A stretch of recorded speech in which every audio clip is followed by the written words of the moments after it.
નમસ્તે વિદ્યાર્થી મિત્રો, અગાઉ આપણે હાઇડ્રોકાર્બન સંયોજનોનું વર્ગીકરણ સમજી ગયા કે હાઇડ્રોકાર્બન સંયોજનો છે એ હાઇડ્રોકાર્બન સંયોજનો આપણને બે પ્રકારના જોવા મળે છે. કયા બે પ્રકારના જોવા મળે છે?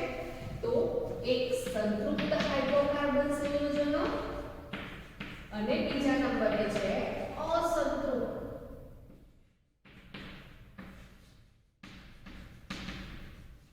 હાઇડ્રોકાર્બન સંયોજનો. તો વિદ્યાર્થી મિત્રો, અગાઉ આપણે જે પણ હાઇડ્રોકાર્બન સંયોજનોનું વર્ગીકરણ સમજ્યા છે અને એ વર્ગીકરણમાં બે પ્રકાર જોવા મળે છે, સંતૃપ્ત સંયોજનો અને અસંતૃપ્ત સંયોજનો.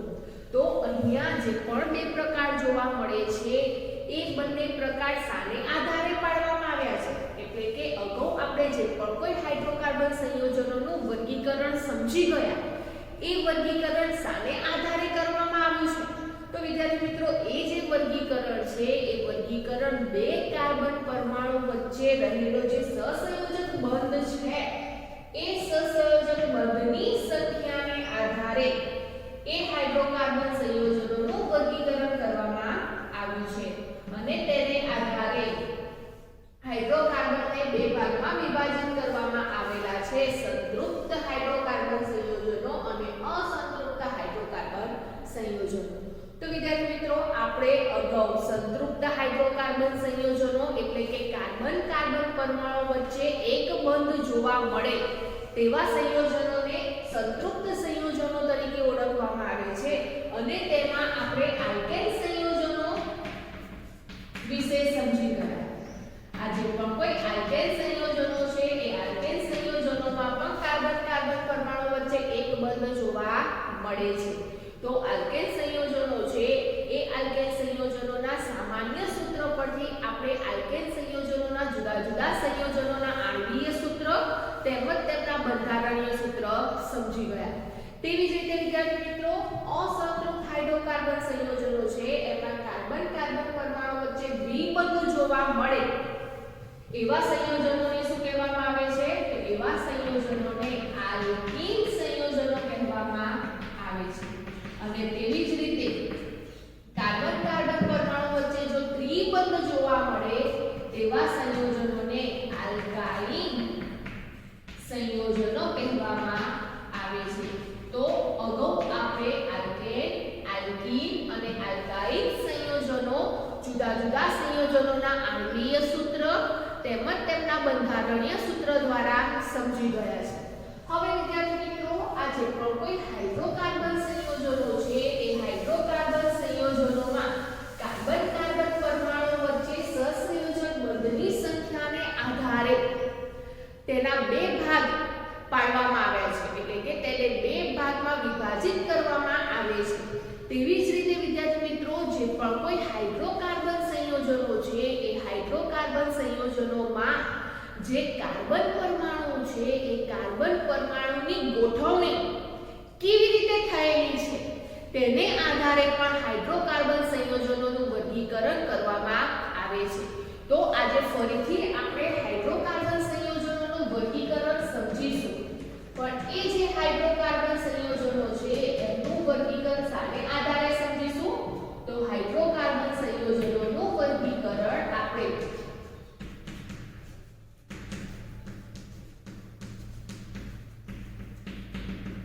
જે પણ કાર્બન પરમાણુઓ છે એ કાર્બન પરમાણુની ગોઠવણીને આધારે સમજીશું.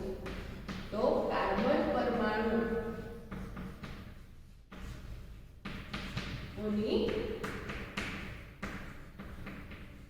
ગોઠવણીને આધારે અથવા તો જે કાર્બન પરમાણુઓ છે એનું જે બંધારણ છે એ બંધારણને આધારે હાઇડ્રોકાર્બન જે સંયોજનો છે તેમનું વર્ગીકરણ કરવામાં આવેલ છે.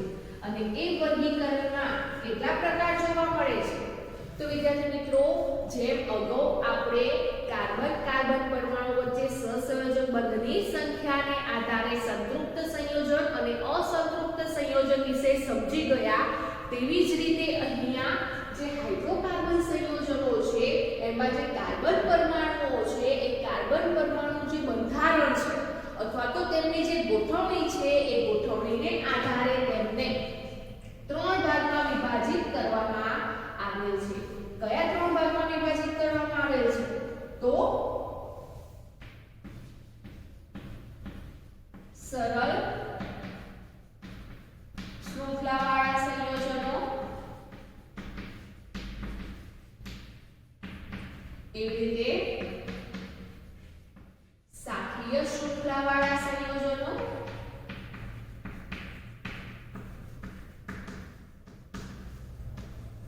અને તેવી જ રીતે છે ત્રીજા નંબરે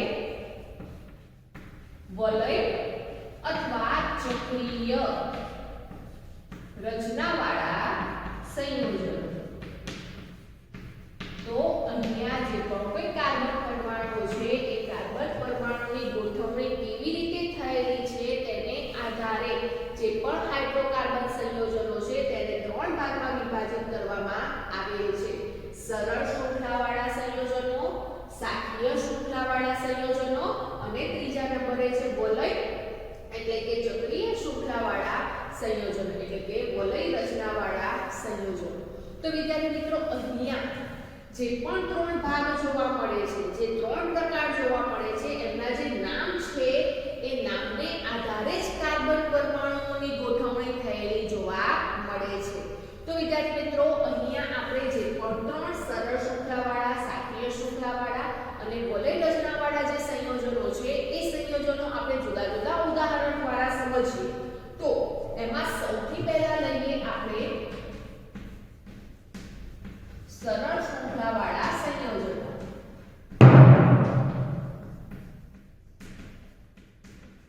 તો સૌથી પહેલા તો સરળ શૃંખલાવાળા સંયોજનો કોને કહીશું? એટલે કે જે સરળ શૃંખલાવાળા સંયોજનો છે એમાં કાર્બન પરમાણુની ગોઠવણી કેવી રીતે થયેલી હશે? તો વિદ્યાર્થી મિત્રો જે પણ સંયોજનોમાં કાર્બન પરમાણુઓ એક સીધી હરોળમાં ગોઠવાયેલા હોય, એક સીધી જ લાઈનમાં ગોઠવાયેલા હોય તેવા જે સંયોજનો છે એ સંયોજનોને શું કહેવામાં આવે છે? સરળ શૃંખલાવાળા સંયોજનો કહેવામાં આવે છે. તો સરળ શૃંખલા કોને કહીશું? તો કાર્બન પરમાણુઓની ગોઠવણી કેવી રીતે થયેલી હોય? તો જે કાર્બન પરમાણુ છે એ કાર્બન પરમાણુઓ એક સીધી હરોળમાં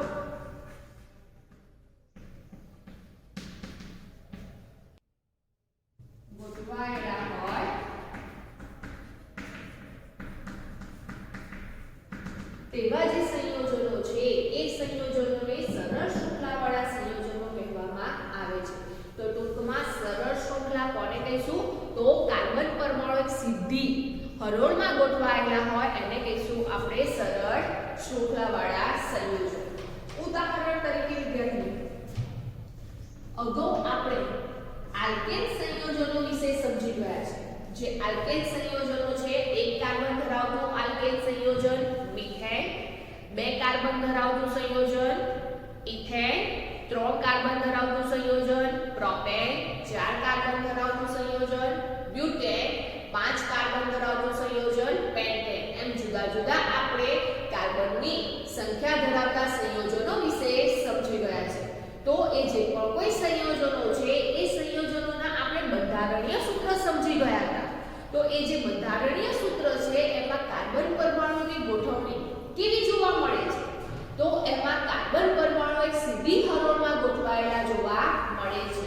તેથી તેવા જે સંયોજનો છે એને શું કહીશું આપણે? તો તેને સરળ શૃંખલાવાળા સંયોજનો કહીએ. તો ઉદાહરણ તરીકે આપણે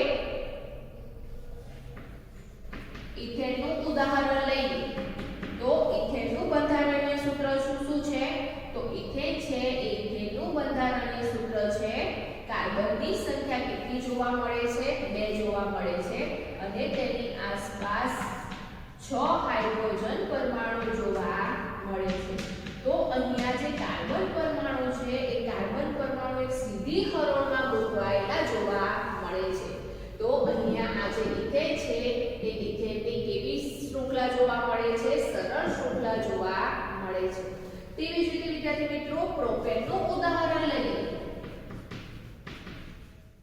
તો પ્રોપેનના ઉદાહરણમાં કાર્બન પરમાણુની સંખ્યા કેટલી જોવા મળે છે? તો કાર્બન પરમાણુની સંખ્યા 3 જોવા મળે છે અને તેની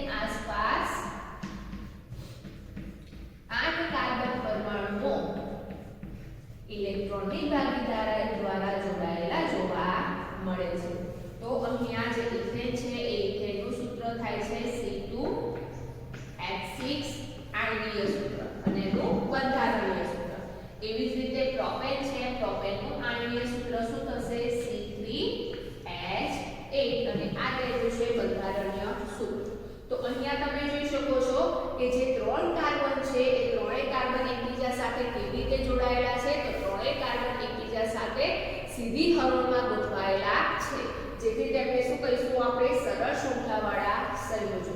તેવી જ રીતે આપણે હવે 4 કાર્બન ધરાવતું જે સંયોજન છે બ્યુટેન, એ બ્યુટેનનું ઉદાહરણ સમજીએ. તો બ્યુટેનનું આણ્વીય સૂત્ર શું થશે? C4H10. એટલે તેનું બંધારણીય સૂત્ર શું થશે? તો આપણે અગાઉ સમજીને આવ્યા છે કે કાર્બન પરમાણુઓ છે એકબીજા સાથે એક બંધથી જોડાયેલા જોવા મળે છે અને તેની આસપાસ હાઇડ્રોજન પરમાણુની સંખ્યા કેટલી જોવા મળે છે? 10 જોવા મળે છે.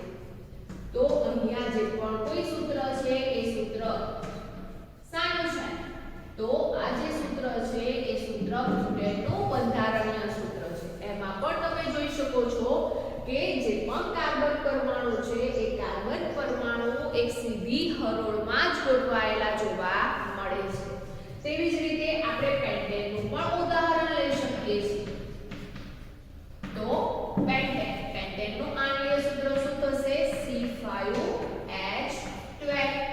હવે પેન્ટેન છે એ પેન્ટેનનું આણ્વીય સૂત્ર C5H12 છે અને તેનું બંધારણીય સૂત્ર તો આપણે સમજીને આવ્યા છે તે જ પ્રમાણે કે કાર્બન પરમાણુ એકબીજા સાથે એકલ બંધથી ગોઠવાયેલા જોવા મળે છે, જેમાં કાર્બનની સંખ્યા કેટલી જોવા મળે છે? 5 જોવા મળે છે અને તેની આસપાસ હાઇડ્રોજન પરમાણુની સંખ્યા કેટલી જોવા મળે છે? તો તેની આસપાસ હાઇડ્રોજન પરમાણુની સંખ્યા 12 જોવા મળે છે. તો અહીંયા દર્શાવેલ જે બંધારણીય સૂત્ર છે એ કોનું છે? તો અહીંયા દર્શાવેલ જે બંધારણીય સૂત્ર છે એમાં કાર્બનની સંખ્યા કેટલી જોવા મળે છે? 5 જોવા મળે છે અને હાઇડ્રોજનની સંખ્યા 12 જોવા મળે છે. તો એ સંયોજન કયું છે? પેન્ટેન છે. એવી જ રીતે આપણે હેક્સેનનું પણ ઉદાહરણ લઈ શકીએ છીએ. તો જે હેક્સેન છે એ હેક્સેનનું આણ્વીય સૂત્ર શું થશે? તો હેક્સેન છે એમાં કાર્બન પરમાણુની સંખ્યા કેટલી જોવા મળે છે? 6 જોવા મળે છે અને જે હાઇડ્રોજન પરમાણુ છે એ હાઇડ્રોજન પરમાણુની સંખ્યા કેટલી જોવા મળશે? તો 14 જોવા મળશે.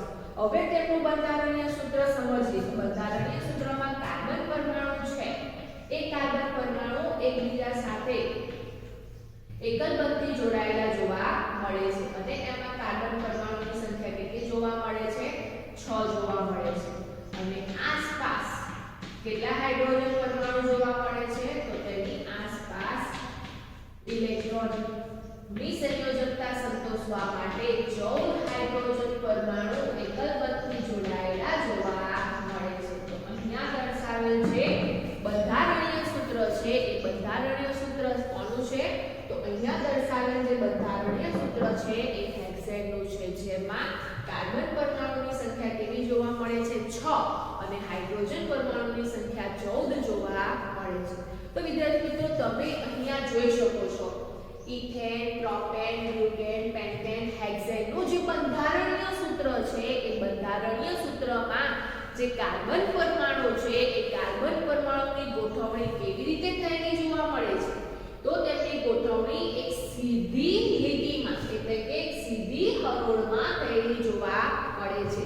તો અહીંયા જે આલ્કેન સંયોજનો છે એ આલ્કેન સંયોજનોના જે બંધારણીય સૂત્ર છે એમાં એક સરળ શૃંખલા જોવા મળે છે. તો વિદ્યાર્થી મિત્રો અહીંયા આ જે પણ કોઈ બંધારણીય સૂત્ર છે એ બંધારણીય સૂત્રને બીજી કઈ રીતે લખી શકાય છે? તો બંધારણીય સૂત્રને બીજું કઈ રીતે લખી શકાય છે તે પણ આપણે અગાઉ સમજીને આવ્યા છે. તે જ પ્રમાણે અહીંયા કાર્બનની સંખ્યા કેટલી છે? 2 છે અને તેની આસપાસ હાઇડ્રોજન કેટલા જોડાયેલા છે તે પ્રમાણે લખવામાં આવે છે. એટલે કે CH3 કાર્બનની સંખ્યા 2 અને એક કાર્બન પરમાણુ પાસે હાઇડ્રોજન કેટલા જોડાયેલા જોવા મળે છે? 3.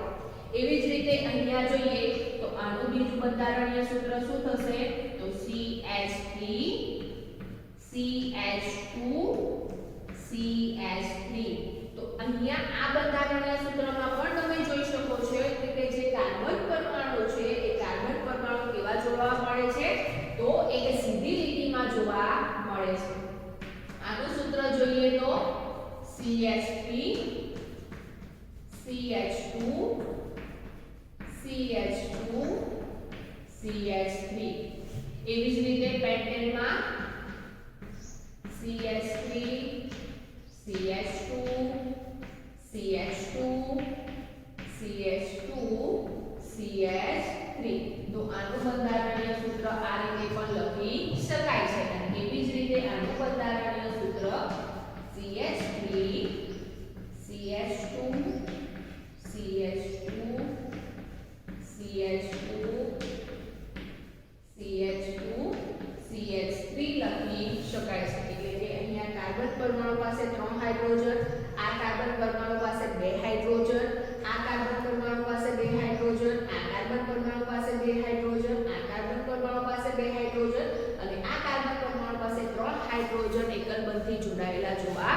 મળે છે તો અહીંયા દર્શાવેલ જે પણ બંધારણીય સૂત્ર છે એને આ રીતે પણ દર્શાવી શકાય છે જેમાં પણ તમે જોઈ શકો છો કે જે કાર્બન પરમાણુઓ છે એ કાર્બન પરમાણુઓ એકબીજા સાથે સીધી હરોળમાં ગોઠવાયેલા છે તો વિદ્યાર્થી મિત્રો જ્યારે પણ કાર્બન પરમાણુઓ એક સીધી હરોળમાં ગોઠવાયેલા હોય તો તેમને સરળ શૃંખલાવાળા સંયોજનો કહેવામાં આવે છે પરંતુ તેમનું નામકરણ કેવી રીતે કરવામાં આવે છે તો જ્યારે પણ તેમનું નામકરણ કરવામાં આવે છે ત્યારે નામકરણ કરતી વખતે જે પણ આલ્કેન સંયોજનો છે એ આલ્કેન સંયોજનોના જે પણ કોઈ નામ છે એ નામની આગળ પૂર્વક લગાવવામાં આવે છે અને કયો પૂર્વક લગાવવામાં આવે છે તો જ્યારે સરળ શૃંખલાવાળા સંયોજનો હોય ત્યારે તે સંયોજનોના નામકરણમાં પૂર્વક તરીકે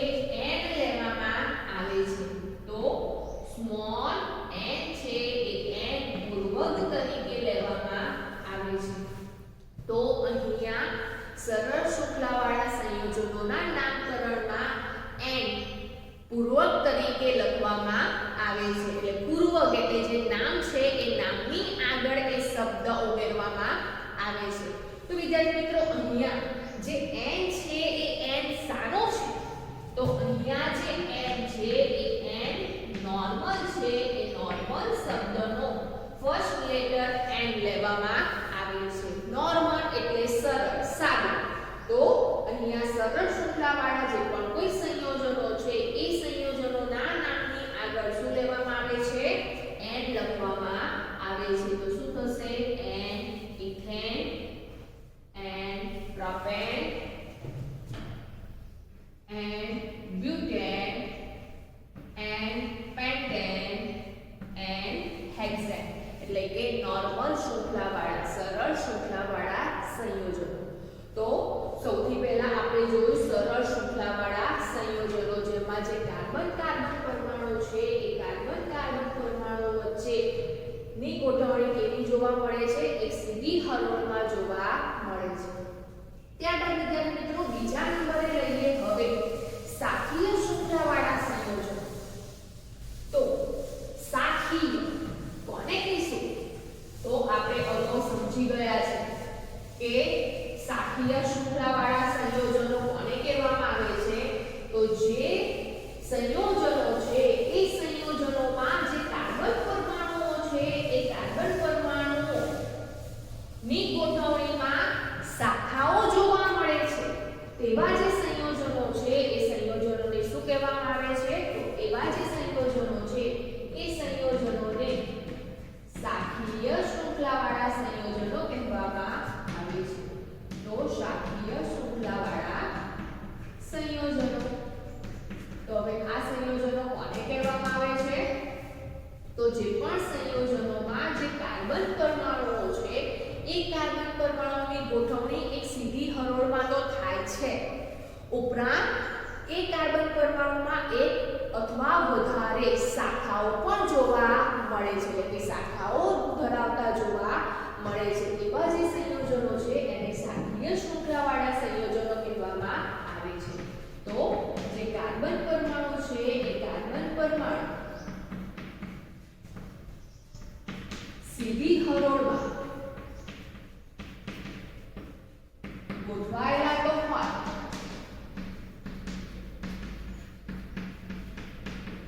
ઉપરાંત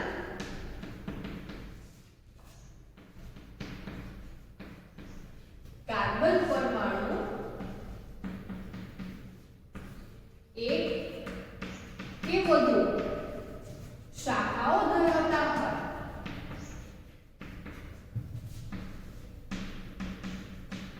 એવા જે સંયોજનો છે એ સંયોજનોને સાંખ્ય શૃંખલાવાળા સંયોજનો કહેવામાં આવે છે. ઉદાહરણ તરીકે આલ્કેન સંયોજનોના જ આપણે ઉદાહરણ લઈએ છીએ. તો સૌથી પહેલા આપણે મિથેન સમજીએ. તો મિથેનમાં તો એક જ કાર્બન જોવા મળે છે. તો એ સરળ શૃંખલાવાળું સંયોજન છે. તેમાં જે સાંખ્ય શૃંખલાવાળા સંયોજનો છે એનું બંધારણ જોવા મળતું નથી. એટલે કે જે કાર્બન પરમાણુ છે એક જ રીતે ગોઠવાયેલો જોવા મળે છે. એવી જ રીતે બીજા નંબરે આપણે ઇથેન લઈએ. તો ઇથેન છે એ ઇથેનનું બંધારણીય સૂત્ર આપણે સમજી ગયા કે બે કાર્બન પરમાણુ છે એ બંને કાર્બન પરમાણુ પાસે 6 હાઇડ્રોજન પરમાણુ ગોઠવાયેલા જોવા મળે છે. હવે આમાં શાખાઓ બનાવીએ તો બની શકે છે. તો આ જે કાર્બન છે એ કાર્બનની ઉપર આપણે આમ કાર્બન દર્શાવીએ તો એ પણ શું થશે? તો આ બંને કાર્બન સાથે બીજા કાર્બન શાખા દ્વારા દર્શાવીએ છીએ તો આ પણ એક ઊભી હરોળમાં ગોઠવાયેલા જોવા મળે છે. એટલે કે સીધી હરોળમાં જ ગોઠવાયેલા જોવા મળે છે. જેથી કરીને જે ઇથેન છે એ ઇથેનમાં પણ શાખાઓ જોવા મળતી નથી. એવી રીતે પ્રોપેન લઈએ તો પ્રોપેનમાં 3 કાર્બન પરમાણુઓ જોવા મળે છે. હવે 3 કાર્બન પરમાણુ ધરાવતા પણ જે સંયોજનો છે એમાં પણ શાખાઓ જોવા મળતી નથી. તો શાખીય શૃંખલાવાળા સંયોજનો છે એમાં શાખાઓ કેટલા સંયોજનોમાં જોવા મળે છે? તો ઓછામાં ઓછા 4 કાર્બન પરમાણુ ધરાવતા જે સંયોજનો છે એ સંયોજનોમાં શાખાઓ જોવા મળે છે. તો આ જે પણ કોઈ શાખાઓ છે એ શાખાઓ ધરાવતા જે પણ સંયોજનો છે એ સંયોજનોની શરૂઆત ક્યાંથી થતી જોવા મળે છે? તો એની શરૂઆત બ્યુટેનથી થતી જોવા મળે છે. કેમ? તો એમાં જે કાર્બન પરમાણુ છે એ કાર્બન પરમાણુની સંખ્યા કેટલી જોવા મળે છે? તો કાર્બન પરમાણુની સંખ્યા 4 જોવા મળે છે. તો અહીંયા જે બ્યુટેન છે એ બ્યુટેનમાં કાર્બન પરમાણુની સંખ્યા 4 છે. એટલે કે 4 કાર્બન પરમાણુ ધરાવતા સંયોજનો અને 4 કાર્બન પરમાણુથી વધારે પણ કાર્બન પરમાણુ ધરાવતા જે સંયોજનો છે એ સંયોજનોમાં કાર્બન પરમાણુની શાખાઓ જોવા મળે છે. તો શાખીય શૃંખલાવાળા સંયોજનોમાં પહેલું ઉદાહરણ છે બ્યુટેન. હવે બ્યુટેનની શાખાઓ બનાવવાની છે. તો કેવી રીતે બને છે? તો આ જે પણ કોઈ બ્યુટેન છે એ બ્યુટેનમાં આપણે સમજીને આવ્યા છે કે જે સરળ શૃંખલાવાળા સંયોજનો છે એ સરળ શૃંખલાવાળા સંયોજનો એક આ પ્રમાણે જોવા મળે છે. એટલે કે સીધી હરોળમાં જોવા મળે છે. પરંતુ વિદ્યાર્થી મિત્રો આ જે પણ કોઈ શાખીય શૃંખલાવાળા સંયોજનો છે એમાં અમુક કાર્બન પરમાણુ સીધી હરોળમાં ગોઠવાયેલા હોય છે અને એક કે વધારે કાર્બન પરમાણુની શાખાઓ જોવા મળે છે. તો બ્યુટેનનું આપણે બંધારણીય સૂત્ર સમજીએ તો બ્યુટેનના બંધારણીય સૂત્રમાં 3 કાર્બન પરમાણુઓ એકબીજા સાથે સીધી હરોળમાં ગોઠવાયેલા જોવા મળે છે અને બાકી હવે એક કાર્બન પરમાણુ છે એ એક કાર્બન પરમાણુ એ બીજા નંબરનો જે કાર્બન પરમાણુ છે એની સાથે શાખા બનાવે છે.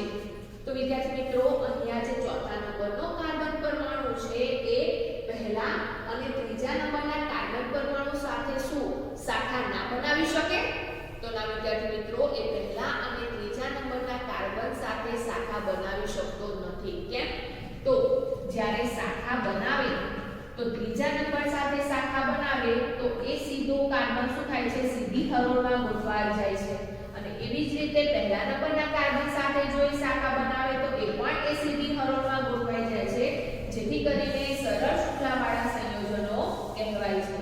તો જ્યારે પણ શાખા બને છે ત્યારે જે કાર્બન પરમાણુ છે એ કાર્બન પરમાણુ પહેલા અને છેલ્લા નંબરના જે કાર્બન પરમાણુ છે તેની સાથે શાખા બનાવી શકતો નથી. તેની વચ્ચે રહેલા જેટલી સંખ્યામાં કાર્બન પરમાણુ છે તેની સાથે શાખા બનાવી શકે છે. તો અહીંયા 4 કાર્બન ધરાવતો જે બ્યુટેન છે એ બ્યુટેનમાં 3 કાર્બન પરમાણુ એક સીધી હરોળમાં જોવા મળે નંબરનો કાર્બન છે તેની સાથે શાખા બનાવે છે. આ ઉપરાંત તેને સંયોજકતા છે એ સંયોજકતા સંતોષવા માટે તેની આસપાસ હાઇડ્રોજન પરમાણુ પણ જોવા મળે છે અને હાઇડ્રોજન પરમાણુની સંખ્યા કેવી જોવા મળે છે? 10 જોવા મળે છે. તો આ પ્રમાણે જે બ્યુટેન છે એ બ્યુટેનમાં શાખા ધરાવતું બંધારણ જોવા મળે છે. તો અહીંયા જે બંધારણ સૂત્ર છે એમાં જે કાર્બન પરમાણુ છે એને શું જોવા મળે છે? શાખા જોવા મળે છે. તો વિદ્યાર્થી મિત્રો અહીંયા તમે આ સંયોજનમાં જોઈ શકો છો કે કાર્બન પરમાણુ છે એ સીધી હરોળમાં તો ગોઠવાયેલા છે, સાથે સાથે એક અથવા એક કરતાં વધારે કાર્બન પરમાણુની શાખાઓ પણ જોવા મળે છે. તો આવું જે કોઈ સંયોજન છે એ સંયોજનને શાખીય શૃંખલાવાળા સંયોજનો કહેવામાં આવે છે. તો વિદ્યાર્થી મિત્રો અહીંયા કાર્બન પરમાણુની શાખા જોવા મળે છે. તેવી જ રીતે બીજું જે બ્યુટેન છે એ બ્યુટેનનું બીજું પણ શક્યતા જોવા મળે છે કે કાર્બન પરમાણુની ગોઠવણી કેવી રીતે થઈ શકે છે. તો બીજી શક્યતા આ પ્રમાણે જોવા મળે છે, જે કાર્બન પરમાણુ છે એ કાર્બન પરમાણુ એમાં બીજા કાર્બન પરમાણુ સાથે બે કાર્બન પરમાણુઓની શાખાઓ જોવા મળે છે અને તેની સંયોજકતા સંતોષવા માટે હાઇડ્રોજન પરમાણુઓ પણ તેની આસપાસ ગોઠવાયેલા જોવા મળે છે. અને હાઇડ્રોજન પરમાણુની સંખ્યા કેટલી જોવા મળે છે? તો હાઇડ્રોજન જે પરમાણુ છે એ હાઇડ્રોજન પરમાણુની સંખ્યા કેટલી જોવા મળે છે? તો 9 છે અને 10 હાઇડ્રોજન પરમાણુની સંખ્યા જોવા મળે છે. તો અહીંયા આ જે કાર્બન પરમાણુ છે એ કાર્બન પરમાણુમાં બે કાર્બન પરમાણુ સીધી હરોળમાં ગોઠવાયેલા છે, જ્યારે બે કાર્બન પરમાણુની શાખા જોવા મળે છે.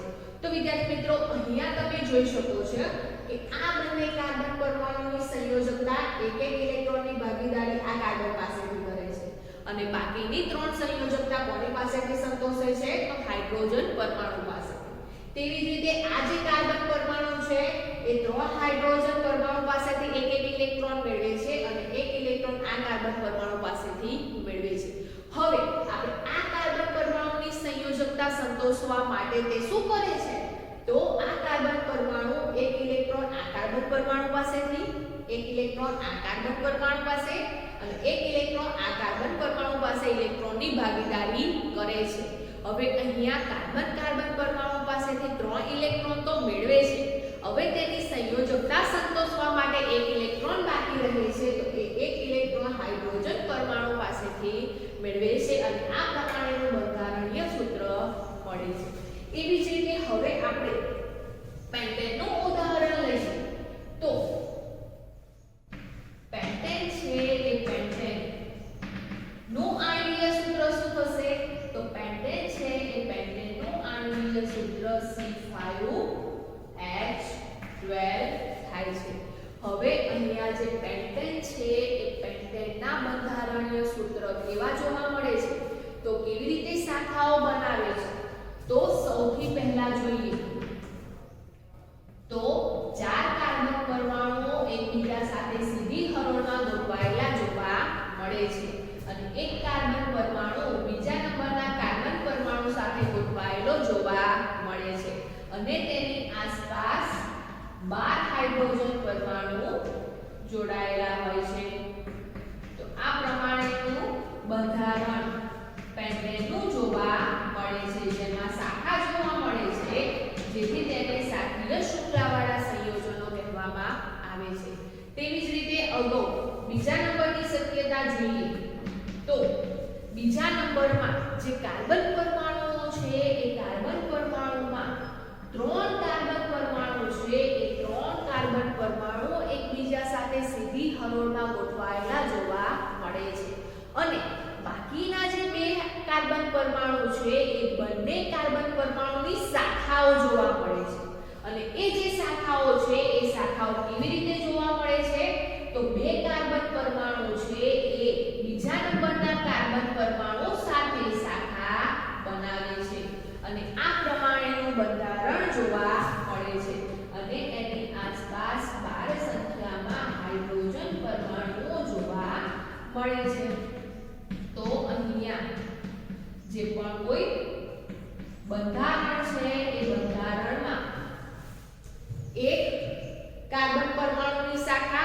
અથવા તો બે કાર્બન પરમાણુની શાખા જોવા મળે છે, જેથી તેમને શાખીય શૃંખલાવાળા સંયોજનો કહેવામાં આવે છે.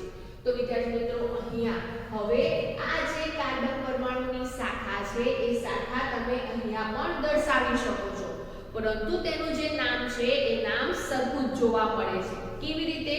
તો જ્યારે પણ કોઈ પણ શાખા ધરાવતા સંયોજનો છે એ શાખા ધરાવતા જે સંયોજનોનું નામ કરવામાં આવે છે ત્યારે સૌથી એ શાખા છે એ શાખાની નજીક રહેલા જે કાર્બન પરમાણુઓ છે ત્યાંથી તેની સંખ્યાની ગણતરી કરવામાં આવે છે. તો જો અહીંયા આ નંબર પર શાખા જોવા મળે છે તો તેની નજીકમાં જે કાર્બન પરમાણુઓ છે ત્યાંથી તેની ગણતરી કરવામાં આવે છે, એટલે કે સૌથી ઓછી સંખ્યા ધરાવતા જે કાર્બન પરમાણુઓ છે તેની સાથે શાખાઓ જોવા મળે છે. તો અહીંયા આપણે નામ કરીએ તો 1 2 3 અને 4. તો બીજા નંબરના કાર્બન પરમાણુ પાસે શાખા જોવા મળે છે, અને તેવી જ રીતે જો આપણે ત્રીજા નંબરના કાર્બન પરમાણુ પાસે શાખા બનાવીએ છીએ તો સૌથી ઓછી સંખ્યાની ગણતરી આપણે કરીએ તો કાર્બન પરમાણુની સંખ્યા કેવી રીતે ગણવામાં આવે છે?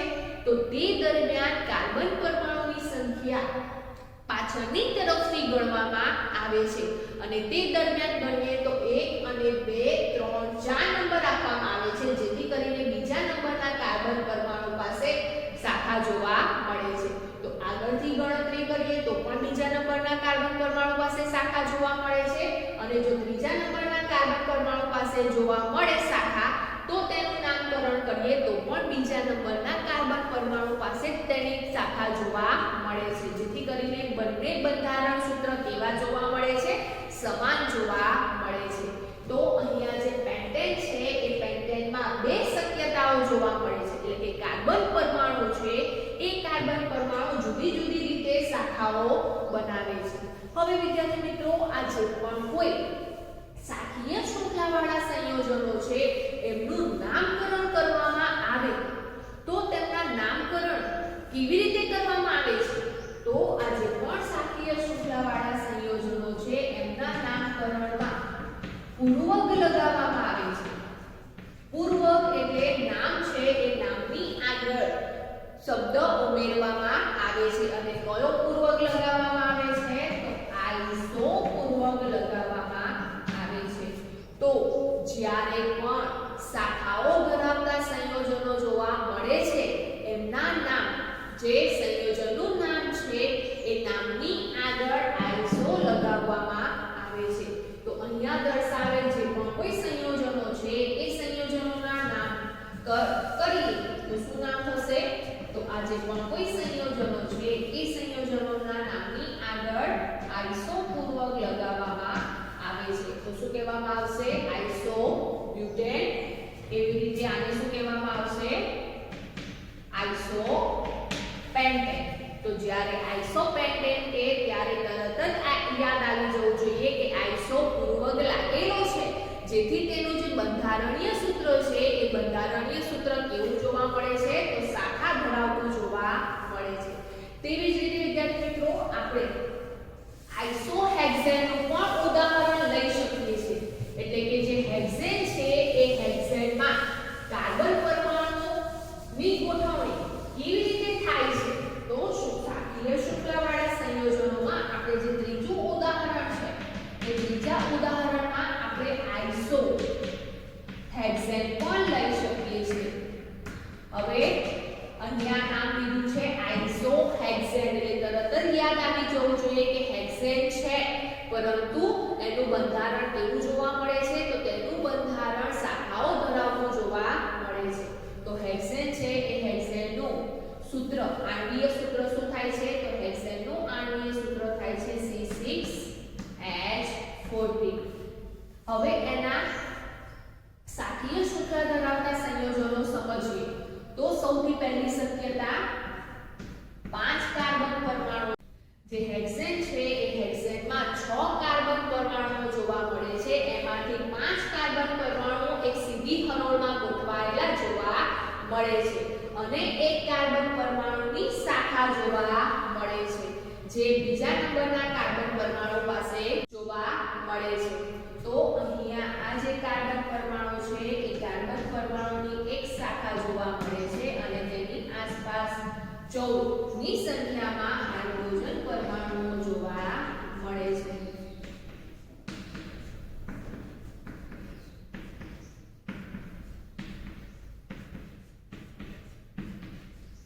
તો અહીંયા શાખા ધરાવતું બંધારણ સૂત્ર હેક્સેનનું જોવા મળે છે, જેથી એને શું કહેવામાં આવે છે? આઇસોહેક્સેન કહેવામાં આવે છે.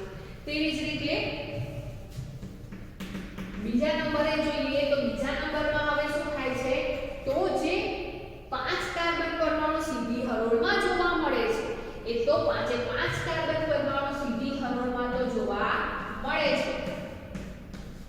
હવે અહીંયા આ જે કાર્બન પરમાણુની શાખા છે કયા કાર્બન પરમાણુ પર જોવા મળે છે? બીજા નંબરના કાર્બન પરમાણુ પર જોવા મળે છે.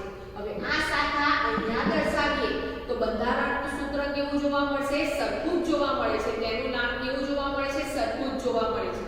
કેમ? તો અગાઉ આપણે સમજ્યા તેવી જ રીતે જે પણ શાખા છે એ શાખા સૌથી ઓછા નંબરમાં કાર્બન પરમાણુઓ જોવા મળતા હોય ત્યાંથી કાર્બન પરમાણુની સંખ્યાની ગણતરી કરવામાં આવે છે.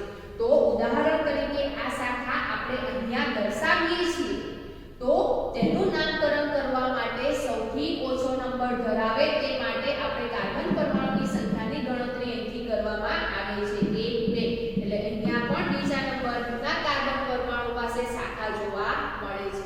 હવે વિદ્યાર્થી મિત્રો આ જે શાખા છે એ શાખા કયા નંબરના કાર્બન પરમાણુ પર જોવા મળશે?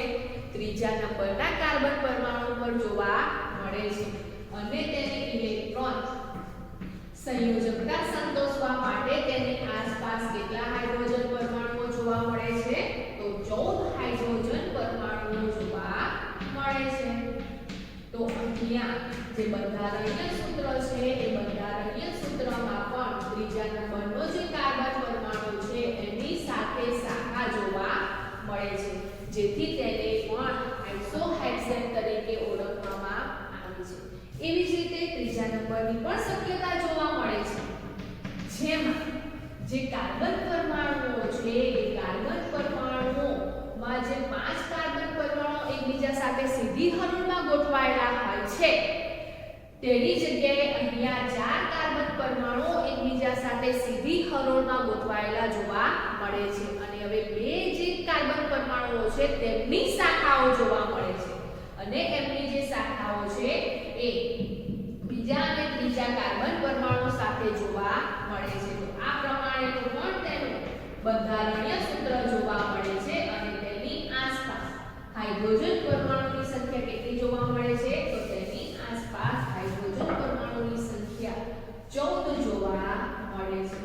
તો અહીંયા જે હાઇડ્રોજન પરમાણુ છે એ હાઇડ્રોજન પરમાણુ પણ સંયોજકતા સંતોષવા માટે કાર્બન પરમાણુ પાસે ઇલેક્ટ્રોનની ભાગીદારી કરે છે. તો અહીંયા બીજા અને ત્રીજા કાર્બન પરમાણુ પર 2 શાખાઓ જોવા મળે છે અને તેવી જ રીતે ચોથા નંબરની પણ શક્યતા જોવા મળે છે, જેમાં જે કાર્બન પરમાણુ છે એ કાર્બન પરમાણુમાં 4 કાર્બન પરમાણુ સીધી હરોળમાં તો ગોઠવાયેલા જોવા મળે છે. હવે જે 2 શાખા છે એ બંને શાખા ધરાવતા કાર્બન પરમાણુ અહીંયા જુદા જુદા કાર્બન પરમાણુ પર જોવા મળે છે, પરંતુ કેટલીક વખત એક કાર્બન પરમાણુ સાથે પણ 2 શાખાઓ જોવા મળે છે. તો આ પ્રમાણેની પણ રચના જોવા મળે છે કે એક કાર્બન પરમાણુ પાસે કાર્બન પરમાણુની 2 શાખાઓ જોવા મળે છે અને તેની આસપાસ 14 હાઇડ્રોજન પરમાણુઓ જોવા મળે છે.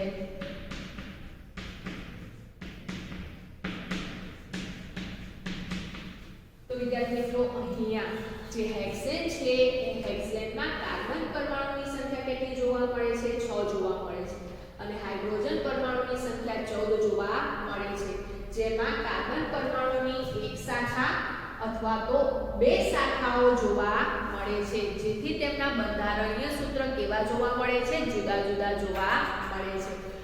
અહીંયા શાખાઓ ધરાવતા જે પણ કોઈ સંયોજનો છે એ સંયોજનોને શું કહીશું આપણે શાખીય શૃંખલાવાળા સંયોજનો કહીશું. હવે વિદ્યાર્થી મિત્રો અહીંયા હેક્સેન પછી 7 કાર્બન પરમાણુ ધરાવતો જે હેપ્ટેન છે એનું પણ ઉદાહરણ તમે લઈ શકો છો અને એના બંધારણીય સૂત્રમાં પણ તમે જુદી જુદી શાખાઓ દર્શાવી શકો છો. આ ઉપરાંત અહીંયા જે પણ બંધારણીય સૂત્રો છે એ બંધારણીય સૂત્રને તમે બીજી રીતે પણ દર્શાવી શકો છો. જેમ અગાઉ આપણે સરળ શૃંખલાવાળા સંયોજનોમાં સમજી ગયા તેવી જ રીતે અહીંયા આ બંધારણીય સૂત્રને બીજી રીતે પણ દર્શાવી શકાય છે. કેવી રીતે? તો સૌથી પહેલા CH3, બીજા નંબરના કાર્બન પાસે CH, સાથે તેની સાથે શાખા જોવા મળે છે અને શાખામાં શું જોવા મળે છે? CH3. તેવી જ રીતે CH2,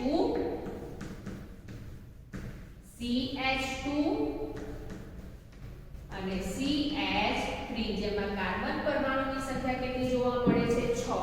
જેમાં એક કાર્બન પરમાણુની શાખા જોવા મળે છે અને 5 કાર્બન પરમાણુઓ કેવા જોવા મળે છે? સીધી હરોળમાં ગોઠવાયેલા જોવા મળે છે. તેવી જ રીતે આનું પણ બંધારણીય સૂત્ર બીજી રીતે લખી શકાય. CH3, CH2, CH, એની સાથે શાખા જોવા મળે છે CH3, CH2, CH3. આ પ્રમાણે પણ તેનું બંધારણીય સૂત્ર જોવા મળે છે જેમાં ત્રીજા નંબરના કાર્બન પરમાણુ પાસે કાર્બનની એક શાખા જોવા મળે છે. એવી જ રીતે આનું બંધારણીય સૂત્રનું અને આ બંધારણીય સૂત્રનું પણ આપણે બીજી રીતે બંધારણીય સૂત્ર લખી શકીએ છીએ. તો આ વિદ્યાર્થી મિત્રો જ્યારે પણ જે સંયોજનોમાં એક અથવા એક કરતાં વધારે શાખાઓ જોવા મળે જેમને શાખીય શૃંખલાવાળા સંયોજનો કહેવામાં આવે છે. હવે તેવી જ રીતે ત્રીજા નંબર કયા સંયોજનો છે? તો ત્રીજા નંબરમાં છે વલય રચનાવાળા સંયોજનો. તો હવે ત્રીજા નંબરના સંયોજનો વિશે સમજીએ. તો વિદ્યાર્થી મિત્રો વલય રચના કોને કહીશું? તો તમને ખબર હશે કે વલય અથવા તો ચક્રીય રચના કોને કહેવામાં આવે છે. તો હવે ત્રીજા નંબરે જોઈએ આપણે વલય અથવા તો ચક્રીય શૃંખલાવાળા સંયોજનો. તો ચક્ર ક્યારે બને છે અથવા તો વલય ક્યારે બને છે? તો આપણને ખબર છે એક આખી બંધ આકૃતિ જોવા મળે જેને શું કહીએ છીએ આપણે? ચક્ર અથવા તો વલય તરીકે ઓળખીએ છીએ. તો હવે આ જે કાર્બન પરમાણુ છે એ કાર્બન પરમાણુની ગોઠવણી કેવી રીતે થયેલી હોવી જોઈએ? તો વલય રચનાવાળા અથવા તો ચક્રીય શૃંખલાવાળા સંયોજનો કહેવામાં આવે. તો વલય રચના અથવા તો ચક્રીય રચનાવાળા સંયોજનો અથવા તો શૃંખલાવાળા સંયોજનો કોને કહીશું? તો પ્રથમ કાર્બન પરમાણુ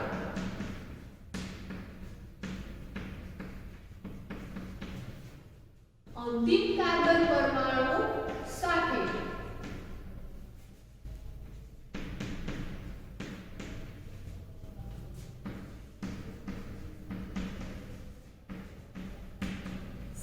સીધો જોડાય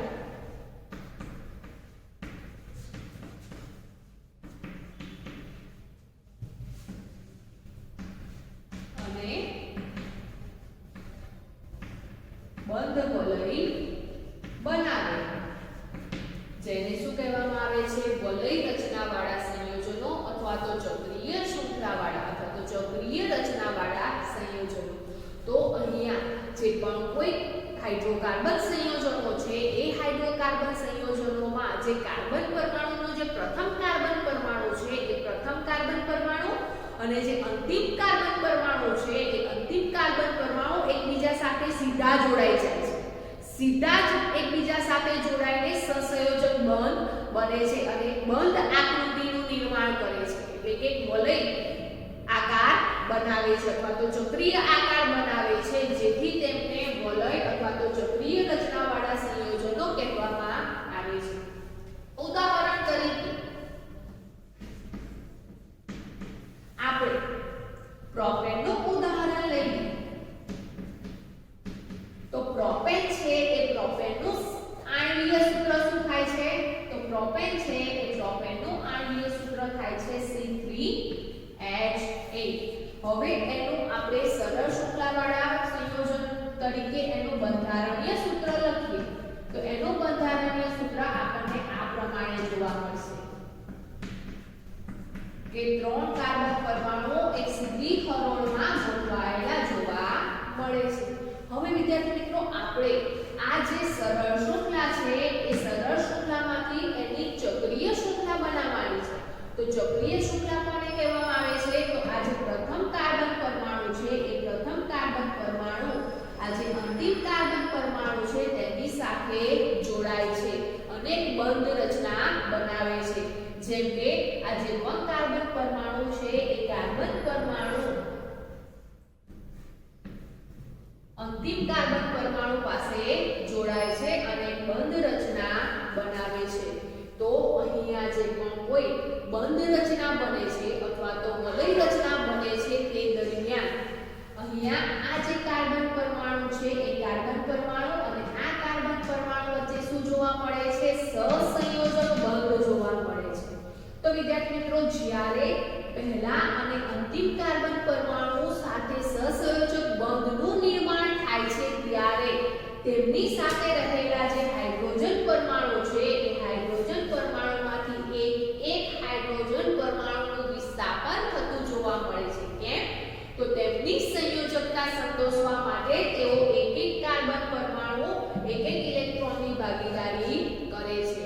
તો જ્યારે પણ વલય રચના અથવા તો ચક્રીય રચનાવાળા જે પણ કોઈ સંયોજનો જોવા મળે છે એ સંયોજનોમાં પ્રથમ કાર્બન અને અંતિમ કાર્બન પરમાણુ વચ્ચે સહસંયોજક બંધનું નિર્માણ થાય છે, જેથી કરીને જે સરળ શૃંખલાવાળા સંયોજનો છે એ સરળ શૃંખલાવાળા સંયોજનોમાંથી પ્રથમ કાર્બન પરમાણુ અને અંતિમ કાર્બન પરમાણુ પરથી એક હાઇડ્રોજન દૂર થતો જોવા મળે છે. અને તેનું જે આણ્વીય સૂત્ર છે એ આણ્વીય સૂત્ર પણ કેવું જોવા મળે છે? આપણને જુદું જોવા મળે છે.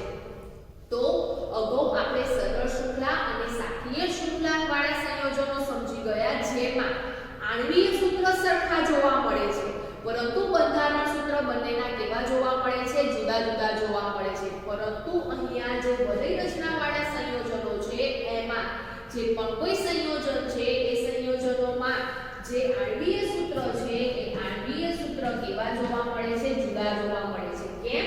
તો અહીંયા આ વલય રચનાવાળા 3 કાર્બન ધરાવતું પ્રોપેન છે, પરંતુ વિદ્યાર્થી મિત્રો એમાં પ્રોપેનમાં કાર્બનની સંખ્યા 3 છે પણ અહીંયા હાઇડ્રોજનની સંખ્યા કેટલી જોવા મળે છે? તો અહીંયા હાઇડ્રોજનની સંખ્યા 6 જોવા મળે છે. કેમ?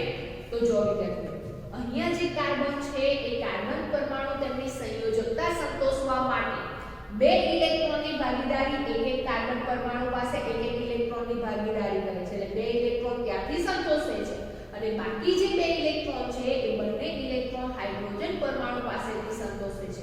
તેવી જ રીતે આ કાર્બન પણ એક ઇલેક્ટ્રોનની ભાગીદારી કાર્બન પરમાણુ પાસે કરે છે અને 2 ઇલેક્ટ્રોનની ભાગીદારી હાઇડ્રોજન પરમાણુ સાથે કરે છે અને એવી જ રીતે આ કાર્બનમાં પણ જોવા મળે છે, જેથી કરીને તેમની સંયોજકતા સંતોષવા માટે જે બંધારણીય સૂત્ર છે તેના પરથી આણ્વીય સૂત્ર શું જોવા મળે છે? આપણને C3H6 જોવા મળે છે. હવે વિદ્યાર્થી મિત્રો આપણે અગાઉ આલ્કિન સંયોજનો પણ સમજી ગયા છે કે જે સંયોજનોમાં કાર્બન કાર્બન પરમાણુ વચ્ચે દ્વિબંધ જોવા મળે તેવા જે સંયોજનો છે એને શું કહેવામાં આવે છે? આલ્કિન સંયોજનો કહેવામાં આવે છે. અને તેમના સામાન્ય સૂત્ર પરથી જુદા જુદા સંયોજનોના આણ્વીય સૂત્ર પણ આપણે સમજી ગયા છે, જેમાં 3 કાર્બન ધરાવતું સંયોજન જે પ્રોપીન છે એ પ્રોપીનનું સૂત્ર શું જોવા મળે છે? તો એ જે પ્રોપીન છે એ પ્રોપીનનું સૂત્ર પણ C3H6 જોવા મળે છે. તો એમાં પણ બે હાઇડ્રોજન પરમાણુનું વિસ્થાપન થતું જોવા મળે છે પણ એમાં શાને કારણે હાઇડ્રોજન પરમાણુનું વિસ્થાપન થાય છે તો કાર્બન કાર્બન પરમાણુ વચ્ચે બીજો એક એક્સ્ટ્રા બંધ જોવા મળે છે એટલે કે દ્વિબંધ જોવા મળે છે જેને કારણે ત્યાં બે હાઇડ્રોજન પરમાણુનું વિસ્થાપન થાય છે તેવી જ રીતે અહીંયા આણ્વીય સૂત્ર C3H6 છે પરંતુ અહીંયા પ્રોપીનનું નથી કેમ કારણ કે અહીંયા વલય રચના બને છે અને વલય રચના બનવાને કારણે બે હાઇડ્રોજન પરમાણુનું વિસ્થાપન થતું જોવા મળે છે તો જ્યારે પણ વલય અથવા તો ચક્રીય શૃંખલાવાળા જે પણ કોઈ સંયોજનો છે એ સંયોજનોનું નામકરણ કેવી રીતે કરવામાં આવે છે તો એમના નામકરણમાં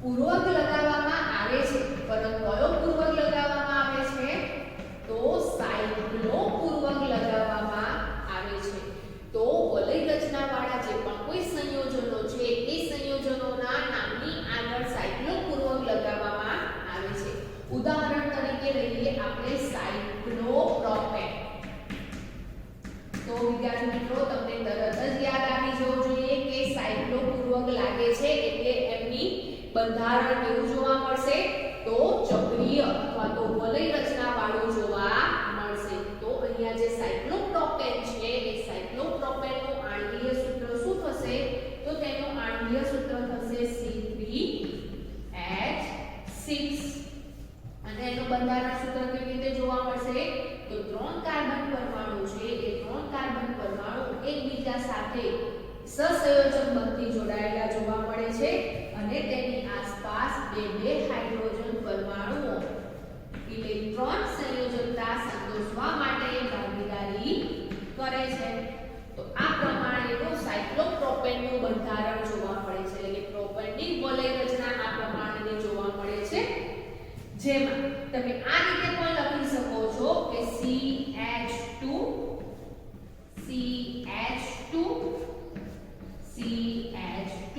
એટલે કે ત્રણેય કાર્બન એકબીજા સાથે જોડાયેલા છે અને બંધ રચના બનાવે છે સાથે બે હાઇડ્રોજન જોડાયેલા છે તો તમે અહીંયા આકૃતિ જોઈ શકો છો કઈ આકૃતિ બને છે તો અહીંયા ત્રિકોણ જેવી આકૃતિ બને છે ત્રણેય કાર્બન પરમાણુ ત્રિકોણ આકારમાં ગોઠવાયેલા જોવા મળે છે તો સાયક્લોપ્રોપેનનું બંધારણ સૂત્ર આપણને આ પ્રમાણે જોવા મળે છે એવી રીતે હવે સાયક્લોબ્યુટેન લઈએ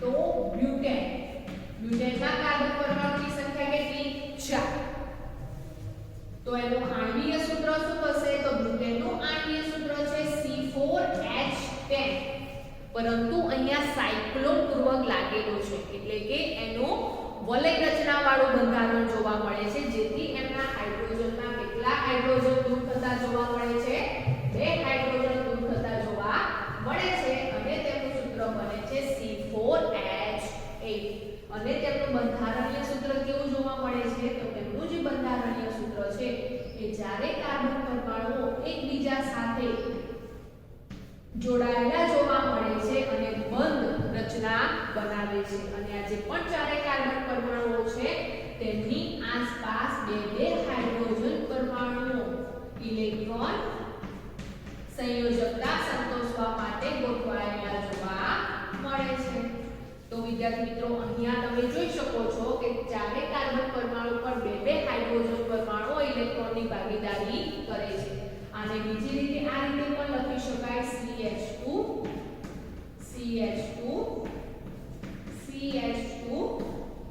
CH2 એટલે કે ચારે કાર્બન પરમાણુઓ એકબીજા સાથે જોડાઈને બંધ રચના બનાવે છે આ ઉપરાંત વિદ્યાર્થી મિત્રો અહીંયા કઈ આકૃતિ બનશે તો અહીંયા જે સાયક્લોબ્યુટેન છે એ સાયક્લોબ્યુટેનમાં ચોરસની આકૃતિ બને છે એટલે કે ચોરસ ની આકૃતિમાં ચારે કાર્બન પરમાણુઓ એકબીજા સાથે સહસંયોજક બંધથી જોડાયેલા જોવા મળે છે એવી જ રીતે હવે આપણે સાયક્લોપેન્ટેન ઉદાહરણ લઈએ તો સાયક્લોપેન્ટેનનું આણ્વીય સૂત્ર શું થશે તો પેન્ટેન છે C5H12 પરંતુ રચના છે તો વલય રચનામાં બે હાઇડ્રોજન કેવા જોવા મળે છે? ઓછા જોવા મળે છે, જેથી તેમનું આણ્વીય સૂત્ર શું થશે? C5H10. અને તેમનું બંધારણ કેવી રીતે થાય છે? તો જે પાંચે કાર્બન પરમાણુઓ છે એ પાંચે કાર્બન પરમાણુઓ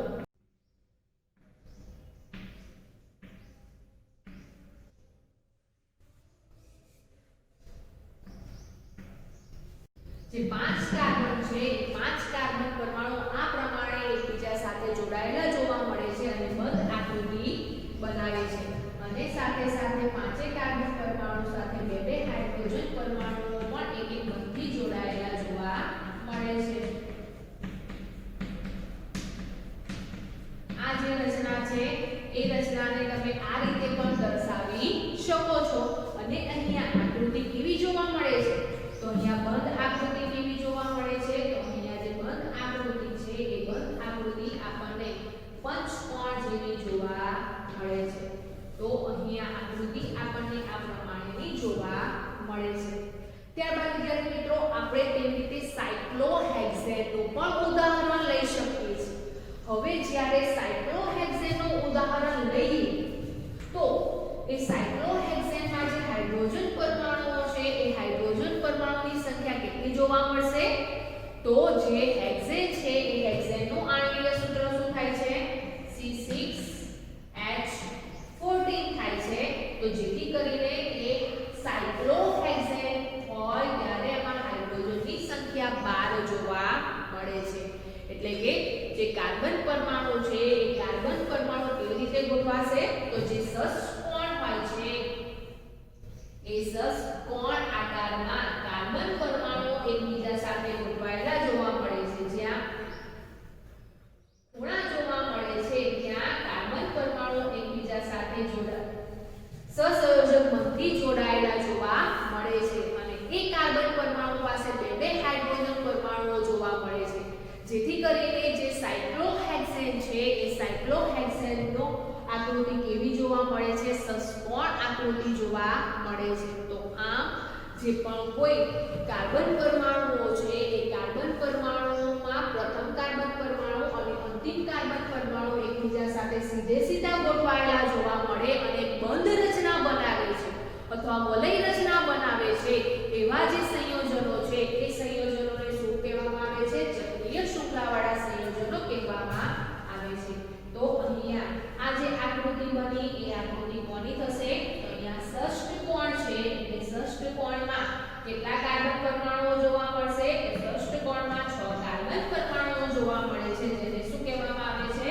તો જેને સાયક્લોહેક્સેન તરીકે ઓળખવામાં આવે છે. અને તેનું બંધારણીય સૂત્ર તમે આ રીતે દર્શાવી શકો છો. તો આ વિદ્યાર્થી મિત્રો આજે આપણે હાઇડ્રોકાર્બન સંયોજનોનું વર્ગીકરણ, જે કાર્બન પરમાણુ છે એ કાર્બન પરમાણુની ગોઠવણી કેવી રીતે થાય છે, એમનું બંધારણ કેવું જોવા મળે છે તેને આધારે સમજ્યા. તેમાં 3 જુદા જુદા પ્રકાર જોવા મળે છે. સરળ શૃંખલાવાળા સંયોજનો, જેમાં કાર્બન પરમાણુ સીધી હરોળમાં ગોઠવાયેલા જોવા મળે છે. બીજા નંબરે શાખીય શૃંખલાવાળા સંયોજનો, જેમાં જે કાર્બન પરમાણુઓ છે એ સીધી હરોળમાં તો ગોઠવાયેલા હોય છે, ઉપરાંત એક કે વધારે કાર્બન પરમાણુઓની શાખાઓ પણ જોવા મળે છે.